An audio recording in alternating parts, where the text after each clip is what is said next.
অনেকেই জানতে চেয়েছিল টু ফ্যাক্টর অথেন্টিকেশনটাকে কি করে আমরা অন করব। তো সেই বিষয় নিয়ে আজকে আমার এই ভিডিওটি। আপনারা কেউ স্কিপ না করে অবশ্যই স্ক্রিন রেকর্ডের মাধ্যমে দেখিয়ে দেব। আপনারা অবশ্যই ধৈর্য ধরে দেখবেন কি করে সেটিং করতে হয়।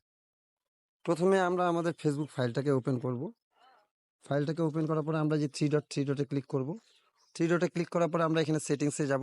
সেটিংসে যাওয়ার পরে আমরা চলে আসবো এখানে see more in account centre, এখানে ক্লিক করব।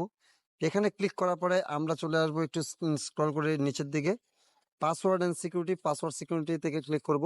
ক্লিক করার পরে আমরা এখানে দেখেন টু ফ্যাক্টর অথেন্টিকেশন, এখানে ক্লিক করব। এখানে ক্লিক করার পরে আমরা যেহেতু ফেসবুককে করব, ফেসবুককে নিয়ে নেব। ফেসবুককে নেওয়ার পরে এখানে আপনাকে একটা পাসওয়ার্ড দিতে হবে। পাসওয়ার্ড দেওয়ার পরে এখানে কন্টিনিউ করতে হবে।